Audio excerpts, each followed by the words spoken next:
Welcome back once again in programme सुबह का सितारा। तो नाज़रीन, जैसा कि एक हेल्थ सेगमेंट हम डेली आपके लिए डिज़ाइन करते हैं, तो आज के प्रोग्राम में हम हमारी आँखों की सेहत के हवाले से बात करेंगे, जो कि मोस्ट इग्नोर ऑर्गन है मैं समझती हूँ। और ये हमारी आँखें ही हैं, ये हमारी बिनाई ही है, ये हमारी नज़र ही है, जिसकी वजह से दुनिया हमें इतनी खूबसूरत, इतनी रंगीन और इतनी दिलकश दिखाई देती है। और कितना तकलीफ़ का लम्हा है उन लोगों के लिए जो इस दुनिया के रंग नहीं जानते और दुनिया की खूबसूरती नहीं देख सकते हैं। आज हम आंखों की सेहत के हवाले से प्रोग्राम में डिस्कशन करेंगे। एक्सपर्ट तो हमारे साथ मौजूद ही हैं, लेकिन इसके साथ साथ जैसा कि हम तमाम लोग जानते हैं कि पंजाब में जो एक आई फ्लू जो वायरस है, बहुत ज़्यादा इसका स्प्रेड हो चुका है, जिसको पिंक आई डिज़ीज़ या पिंक आई भी कहते हैं। बहुत स्प्रेड है, स्कूल्स भी ऑफ करना पड़े बच्चों को, गवर्नमेंट को छुट्टियाँ भी अनाउंस करना पड़ी। अभी भी ये वायरस हवा में मौजूद है, हमें अपनी आंखों को कैसे बचाना है, इसकी टेक केयर कैसे करनी है, ये सारी बातें जानेंगे। स्मोक का सीज़न भी आने वाला है, ऐसे लोग जो कि बाइक पे जाते हैं बाहर, उनकी भी आंखें बहुत इफ़ेक्ट होती हैं, इचिंग होती है, आंखों की जो बेसिक क्लीननेस है उसका ख्याल हम कैसे कर सकते हैं। प्लस हम आज आँखों की एक जो बड़ी डिज़ीज़ है उसका भी जिक्र करेंगे, जो कि काला मोतिया या सफ़ेद मोतिया, इसका फ़र्क क्या है और जो बड़ी उम्र के अफराद हैं उनको कितना फ्रीक्वेंटली डॉक्टर के पास जाना चाहिए, टेस्ट करवाने चाहिए इससे पहले कि देर हो जाए। क्योंकि यूजुअली हमारे यहाँ रुझान या एक जो आम हैबिट आदत है वो यही है कि जब तक मर्ज़ इतना बढ़ नहीं जाता कि तकलीफ़ महसूस होने लगे, तब तक हम डॉक्टर के पास नहीं जाते हैं। हमारे साथ जो एक्सपर्ट इस वक्त इन कॉन्वर्सेशन है, डॉक्टर मोहम्मद सज्जाद चौधरी साहब, आई स्पेशलिस्ट हैं, उनसे हम गुफ्तगू को आगे बढ़ाएंगे। अस्सलाम वालेकुम डॉक्टर साहब, कैसे हैं आप? थैंक यू डॉक्टर साहब, सबसे पहले मैं आगाज़ गुफ्तगू करना चाहूँगी पिंक आई, जिसको आपने आई फ्लू भी कहा। ये बहुत ज़्यादा अभी वायरल है, बच्चे बड़े सब लोग आई गेस इसमें मुब्तला हुए भी हैं और बच भी रहे हैं बहुत सारे लोग। ये कुछ शिद्दत इसकी कम हुई है अभी या उतनी ही इंटेंसिटी? अस्सलाम वालेकुम। आई फ्लू जो है आजकल पंजाब में और कराची में बहुत कॉमन है, क्योंकि जो मेन इसकी रीज़न है वो है टेम्परेचर चेंज और ह्यूमिडिटी। हमारी फ़ज़ा में जब बारिशें ज़्यादा होती हैं, सैलाब आते हैं, ये हर साल ही आता है आई फ्लू या रेड आई। तो आजकल कुछ बारिशें ज़्यादा हुई हैं या सैलाब ज़्यादा हैं, जिसकी वजह से ये हमारा आई फ्लू या रेड आई जो है ये काफ़ी कॉमन है। और ये कंटेजियस डिज़ीज़ है, एक से दूसरे को तीसरे बंदे को लग जाती है। तो इसमें ये वायरल डिज़ीज़ है, पैनिक होने की ज़रूरत नहीं है। ये it's a self limiting disease. जैसे हमें फ्लू होता है 2-4 दिन 5 दिन के बाद ठीक हो जाता है, किसी को थोड़ा सा प्रोलॉन्ग कर जाता है हफ्ता 10 दिन तक। ये रेड आई या आई फ्लू भी इट्स ए वायरल कंजक्टिवाइटिस, जो एक एडिनो वायरस है, उसकी एक किस्म है, उसकी वजह से ये आंखों की रेडनेस आती है, सुर्खी। तो डॉक्टर साहब, ये पेनफुल भी है? ये यस, तो मोस्टली तो पेशेंट्स है ना रिकवर हो जाते हैं विद इन 5-7 डेज़। पेनलेस होता है, माइल्ड सिम्टम्स जो आती हैं, आंखों में सुर्खी, खुजली, इरिटेशन और वाटरी आइज़ होती हैं। मगर सम टाइम इसमें आंखों में शदीद दर्द होती है, चुभन होती है और सूरज की रोशनी बर्दाश्त नहीं होती, फोटोफोबिक होते हैं। ठीक है, तो और ये नज़र को भी ख़राब कर सकता है। जब आँख की सामने वाला जो कॉर्निया है, इसके ऊपर इसकी वजह से कुछ निशान या ज़ख़म बन जाएं, तो ये आँख की बिनाई को परमानेंटली डैमेज कर सकता है। सब हमारे यहाँ लोगों को लगता है कि बस काला चश्मा पहन लिया तो अब तो ये स्प्रेड नहीं होगा, तो यही एक वाहिद मेरे ख्याल से कि एहतियात है जो वो बरत रहे होते हैं। काला चश्मा पहनने से इससे फ़र्क पड़ता है स्प्रेड में? जी बिल्कुल, कुछ हद तक पड़ता है, मगर इसकी जो मेन मोड ऑफ स्प्रेड है वो कंटेक्ट है। अगर किसी को रेड आई हुई है, किसी बच्चे को, बड़े को, जहाँ पे भी जो वो जाता है, स्कूल में, ऑफिस में, अपनी जॉब पे जाता है या वर्क प्लेस पे, उसमें सबसे इम्पॉर्टेंट फैक्टर ये है कि उसमें 3 to 5 डेज़ उसको रेस्ट चाहिए। वो आइसोलेशन कह लें या सोशल डिस्टेंस रखे। अगर ये सोशल डिस्टेंस रखेगा, अपने घर में रहेगा और जो उसकी जो बिलोंगिंग्स हैं, जैसे साबुन, तौलिया, कपड़े हैं कोई और उसकी जो चीज़ें हैं, उनको टच ना करे। ठीक है, या दूसरा बंदा उनकी चीज़ों को टच करके अपने चेहरे पे आंखों पे हाथ लगा देगा तो वायरस एक से दूसरे को मुंतकिल हो जाएगा। जी। तो इसकी मेन एहतियात यही है कि अगर किसी को रेड आई हुई है तो उसकी चीज़ों को आपने यूज़ नहीं करना। सही। ब्लैक या सन ग्लासेस पहनने हैं ताकि आपको तेज़ रोशनी से, डस्ट पोल्यूशन से बचा जाए, ठीक। और आपके जो हाथ हैं अनड्यू आंखों को टच ना करें। ठीक है। और मेन टेक होम मैसेज यही है कि जो रेड आई वाला पेशेंट है उससे थोड़ा सा सोशल डिस्टेंस रखें, बच्चे को स्कूल से 2-3 दिन ऑफ करवाएं। ठीक। आजकल टेली मेडिसिन का दौर है, आप जी। घर बैठ के पढ़ सकते हैं अपनी टीचर से, सोशल मीडिया या टेली मेडिसिन के साथ सही। टच कर सकते हैं। लेकिन डॉक्टर साहब वजह क्या है? कराची का और लाहौर का आपने जिक्र किया और सबसे ज़्यादा स्प्रेड कराची और लाहौर में है, ये लेकिन इतना ज़्यादा फैल गया, इसकी वजह? मेन जो इसकी रीज़न्स हैं, ये जब क्लाइमेटिक चेंज आती है, वेदर चेंज आती है, ह्यूमिडिटी ज़्यादा होती है, क्योंकि आजकल हमारे बारिशें ज़्यादा हुई हैं, सैलाब भी आए हैं पिछले महीने में। तो मेन जो फैक्टर है ह्यूमिडिटी का फैक्टर है। ह्यूमिडिटी में वायरस बड़ी तेज़ी से ग्रो करता है, बड़ा जल्दी ग्रो करता है, स्प्रेड करता है। और कराची और लाहौर कंजस्टेड पॉपुलेटेड शहर हैं, पोल्यूशन है, तो मेन ये फैक्टर्स हैं, congestion, pollution and over crowding and humidity. ठीक।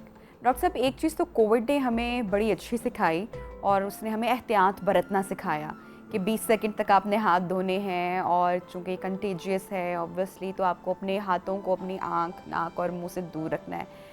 तो कोई भी डिजीज़ जो कि कंटेजियस होती है उसके लिए आपको यही एहतियात बरतनी होती है कि अगर आप बाहर हैं या आपका एक्सपोजर ऐसे इन्वायरमेंट में है तो हमें ये प्रैक्टिस वैसे भी रखनी चाहिए। अदर देन के कोविड में तो हमने इसको बड़ा अच्छे से फॉलो किया ना, मास्क पहना, हाथ को बचा कर रखा, लेकिन यूजली हम इन चीज़ों का ख्याल नहीं रख रहे होते हैं। अब देखें फ्लू, स्नीजिंग या किसी भी शख्स को ऐसी कोई चीज़ होती है तो हम उसके बहुत करीब बैठे होते हैं। क्या एहतियात बरतनी चाहिए हमें, यही जो हमने कोविड में सीखी? बिल्कुल, जो कोविड भी एक वायरल डिजीज़, ठीक है, और ये आई फ्लू, रेड आई या ये भी एक वायरल डिजीज़ है, एडिनो वायरस। इसमें भी प्रोटोकॉल वही हैं, सोशल डिस्टेंस और बाकी जो है अपने हाथों की, चेहरे की सफाई रखनी है और सोशल डिस्टेंस रखना, और हाथ मिलाने से, गले मिलने से, क्लोज कांटेक्ट से बचना है, ये मेन। ठीक है। अच्छा डॉक्टर, जैसे कि अभी आगे स्मोक बढ़ जाएगी और 1-1.5 महीना स्मोक का वेदर रहता है हमारे यहाँ, ऐसे में भी वो लोग जिनका एनवायरनमेंट में खुला एक्सपोजर है या जो बाइक पे जाते हैं, उनको भी आइज़ में इचिंग का होना बहुत मामूल की बात है। उनको किस तरीके से ख्याल रखना है अपनी आँखों का इस वेदर में? जो जिनका प्रोफेशन ऐसा है या घर से बाहर निकलते हैं, आउटडोर एक्टिविटी है, सबसे उनके लिए इम्पोर्टेंट है कि या तो अपनी सन ग्लासेस या हेलमेट ये पहने और धूप, मिट्टी, गर्दो गुबार, पोल्यूशन से अपने आप को बचाएं।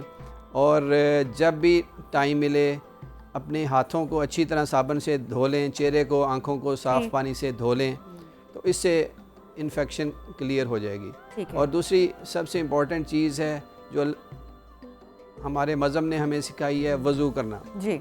अगर हम अच्छी तरह, कोविड में भी हमने जो इस पे ऊपर रिसर्च हुई है, जो लोग वज़ू करते थे, बार बार अपने हाथों को, मुंह को, चेहरे को, जिस्म को धोते थे, वो ज़्यादा बचे रहे। ठीक है, अगर आप वज़ू करते हैं 5 बार तो ये सबसे बेहतर जो है ना आपका इलाज भी है और परहेज़ भी है। ठीक है। अच्छा डॉक्टर साहब, सन ग्लासेस के हवाले से मैं आपसे ज़रूर पूछना चाहूँगी। अक्सर हम मार्केट में जाते हैं तो अक्सर बच्चे या जो लोग हैं वो सन ग्लासेस आपके पास लेकर आते हैं और वो बड़े महंगे महंगे ब्रांड्स की कॉपीज़ मौजूद होती हैं और बड़ी ही कम प्राइस पर 100, 200, 300 आपको हर रेट में मिल जाएंगी। अब जब वो क्वालिटी की ग्लासेस हम पहनकर सूरज में जाएंगे या सन रेज तक वो क्रॉस करके वो ग्लासेस हमारी आंखों तक पहुंचेंगे, तो ये भी हमारी नज़र के लिए, हमारी आंखों के लिए, वो जो प्लास्टिक इस्तेमाल उसमें किया होता है, नुकसानदेह? ये जो सस्ती और महंगी जो सन ग्लासेस हैं या मुख्तलिफ ब्रांड्स की ग्लासेस हैं, उसमें डिफरेंस ये है कि जो अच्छे ब्रांड्स हैं उनके अंदर कुछ यूवी फिल्टर्स या फिल्टर्स इनकॉर्पोरेट होते हैं। ठीक। जो सूरज की, सन की हार्मफुल रेज़ है वो हमारी आंखों तक, रेटिना तक पहुंचने से बचाते हैं। ठीक है। और वो हमारी जो है आईज़ की हेल्थ को नुकसान नहीं होने देती। ठीक। जो थोड़ी सस्ती ब्रांड है उसमें फ़िल्टर्स नहीं होते या कम होते हैं, उसमें थोड़ा हार्मफुल रेज़ हमारी आँखों तक पहुँचती हैं और असरअंदाज होती हैं। तो बेहतर है जो जिसकी जितनी जेब इजाज़त देती है उस हिसाब से ख़रीदता है, ना होने से पहनना बेहतर है। चलें आप चीप पहन लें। एक तो आपको धूल मट्टी गर्दोग़बार और जो भी कोई डस्ट पोल्यूशन मच्छर से आँख में जाने से बचाएगी, और दूसरा सूरज की रोशनी से भी बचाएगी। ठीक है। अच्छा, डेली मामूल के मुताबिक आँखों की जो सफाई है वो किस तरीके से हमें करनी चाहिए, ताकि हमारी आंखों में अक्सर हम घर पहुंचते हैं रात को, इचिंग का होना, ख़ारिश का होना, इरिटेशन का होना बड़ा कॉमन है, बड़ा आम है, तो किस तरह से हम आँखों की सफाई का ख्याल रख सकते हैं? वेरी सिंपल, अपने हाथ अपने अच्छी तरह साबुन से धो के साफ़ पानी होना चाहिए। साफ़ पानी से अपने चेहरे को, आँखों को धो लें। अल्लाह मियाँ ने हमारा जो है आंसू, उसके अंदर कुछ ऐसे एंजाइम्स, कुछ एंटीसेप्टिक रखे हैं कि वो हमारी जो आई के बैक्टीरिया हैं, ऑर्गेनिज़म हैं जो हार्मफुल हैं, उनको ख़ुद वॉश आउट कर देते हैं, किल कर देते हैं। हमें उसके लिए कोई स्पेशल मेडिसिन नहीं चाहिए। अल्लाह मियाँ ने हमारे आंसुओं में ही दवाइयाँ, कुछ एंटी बैक्टीरियल एजेंट्स रखे हैं जो हमारी आँखों की सफाई खुद ब खुद करते रहते हैं। बाकी अगर आप वज़ू कर लेते हैं, आँखें धो लेते हैं साफ़ पानी से, इट्स बेस्ट एंटीसेप्टिक और आपकी सफाई हो जाती है। ठीक है। अच्छा डॉक्टर साहब, मैं आपकी तवज्जो हासिल करना चाहूँगी एक बड़ी अहम डिज़ीज़ की तरफ। उम्र की जो उस हिस्से में लोग होते हैं, उनको अक्सर हम देखते हैं कि आँखों की जो बिनाई है वो एक तो कमज़ोर हो रही होती है, मुतासर हो रही होती है, और इसके साथ साथ एक और डिज़ीज़ में मुब्तला हो जाते हैं जो कि बड़ी कॉमन है, सफ़ेद मोतियाँ या काला मोतियाँ। इनका एक तो फ़र्क क्या है बेसिक में, वो आपसे जानना चाहूँगी। और क्या हम वाकई बड़ा देर कर देते हैं डॉक्टर के पास जाने में, इसका बर वक्त इलाज करने में, कि आँख ज़ाया हो जाती है? थैंक यू, ये आपका क्वेश्चन बहुत अच्छा है, क्योंकि सफ़ेद मोतिया और काला मोतिया ये दो मेजर काजेज़ हैं प्रिवेंटेबल ब्लाइंडनेस की। सफ़ेद मोतिया नंबर 1 पे है, जिसकी वजह से आँखों की बिनाई ज़ाय हो जाती है, जिसको हम बचाया जा सकता है। और सेकंड नंबर पे है काला मोतिया। ठीक, ये second most common cause of preventable blindness है। ठीक है। अब सफ़ेद मोतिया है क्या? हमारी आँख में अल्लाह मियाँ ने लेंस रखे हैं।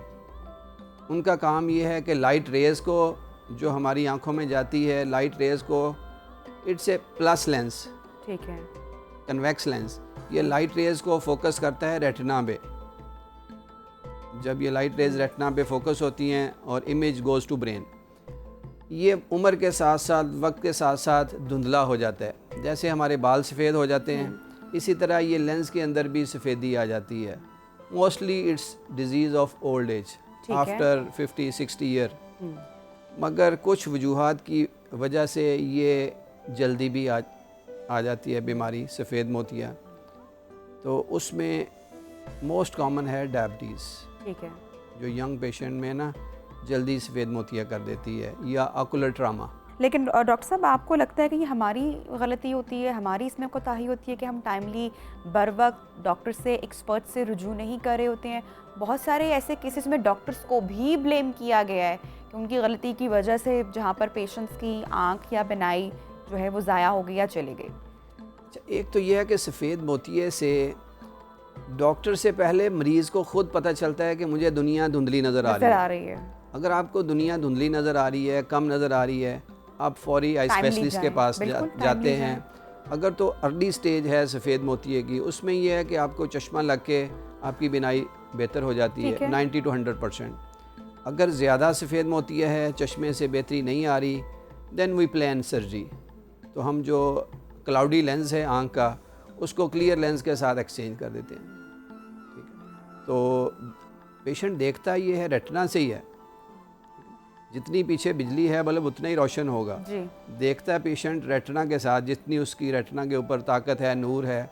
मगर हम सिर्फ सफ़ेद मोतिये में उसका जो क्लाउडी लेंस होता है, सफ़ेद लेंस होता है, उसको चेंज कर देते हैं क्लियर लेंस के साथ। तो बड़ा आसान इसका ट्रीटमेंट हो चुका है, लेज़र, वो तो चंद मिनट में आपको जाके अब इसको ट्रीट किया जा सकता है और बड़ा पेनलेस प्रोसीजर है। या अब इसमें जो लेटेस्ट सर्जरी है फेको इमल्सिफिकेशन, इसमें टीका भी नहीं लगाना पड़ता, ना ही टांका लगता है। चंद मिनट्स में आप टॉपिकल एनेस्थीसिया के साथ पेशेंट की कोऑपरेशन के साथ जो आंख का कुदरती लेंस है इसको साफ़ करके नया लेंस डाल देते हैं। ठीक है। टेक्नोलॉजी की वजह से पेशेंट क्विक इम्प्रूवमेंट है, सही। कुछ घंटों बाद पेशेंट घर जा सकता है, ये ड्राइव डॉक्टर कर साहब सकता ये है। जेनेटिकली भी ट्रेवल करता है? या कुछ फैमिलीज़ में जिनमें पेरेंट्स को सफ़ेद मोती अर्ली स्टेज में होता है या डायबिटिक होते हैं, उनके बच्चों में भी जल्दी आ सकता है। ठीक है, तो हमारे यहाँ आपने बताया कि नंबर 1 आंखों की डिजीज़ में यही बीमारी है। तो ये ज़्यादातर इसकी जो वजूहात हैं वो जेनेटिकली ट्रेवल कर रही हैं, वो है No. या एज फैक्टर है? Age factor common. ठीक है। और दूसरी है अल्ट्रा वायलेट रेज का एक्सपोजर, ठीक है। जिसकी आउटडोर एक्टिविटी ज़्यादा है। अल्ट्रा वायलेट रेज या जो कंट्रीज़ हैं जहाँ पे सन एक्सपोजर बहुत ज़्यादा है, वहाँ पे लोगों को जल्दी आ जाता है ठीक है सफ़ेद डॉक्टर मोतिया। साहब, नंबर 2 कॉमन डिजीज़ कौन सी आंखों के हवाले से? जो most common cause of second most common cause of preventable blindness वो है ग्लाकोमा या काला मोतिया, मोतिया। या इसको दूसरे लफ्ज़ों में नज़र का चोर भी कहते हैं। ये साइलेंट किलर ऑफ विजन है। और खामोशी डॉक्टर से साहब इनमें फ़र्क किस तरह से डिफरेंशिएट कैसे करेंगे हम? सफ़ेद मोतिये में पेशेंट को चीज़ें या दुनिया धुंधली नज़र आती है, ठीक है। उसकी दर्द नहीं होती अर्ली स्टेज में, आहिस्ता आहिस्ता उसकी विजन ड्रॉप करती है। सही। जबकि काला मोतिया है, इसकी मेन 2 टाइप्स हैं, एक ओपन एंगल है, एक क्लोज एंगल है। ठीक है। ओपन एंगल में तो पेशेंट को कोई तकलीफ़ होती नहीं, पेशेंट की नज़र टिल एंड लेट तक ठीक रहती है, और अचानक जब कभी उन्होंने आंखों का मुआयना करवाया तो एक्सीडेंटली डिस्कवर होता है। एक इसकी टाइप्स है नैरो एंगल, जो है पेनफुल डिजीज़, उसमें आंखों में दर्द शुरू होती है। इसको हम नैरो एंगल या एंगल क्लोजर ग्लाकोमा कहते हैं। ठीक है। इसमें आंखों में शदीद दर्द होता है और पेशेंट फौरी डॉक्टर के पास जाता है, और इसमें हम ऑपरेट कर देते हैं लेज़र के साथ या सर्जिकल, और उसकी 100% क्योर है।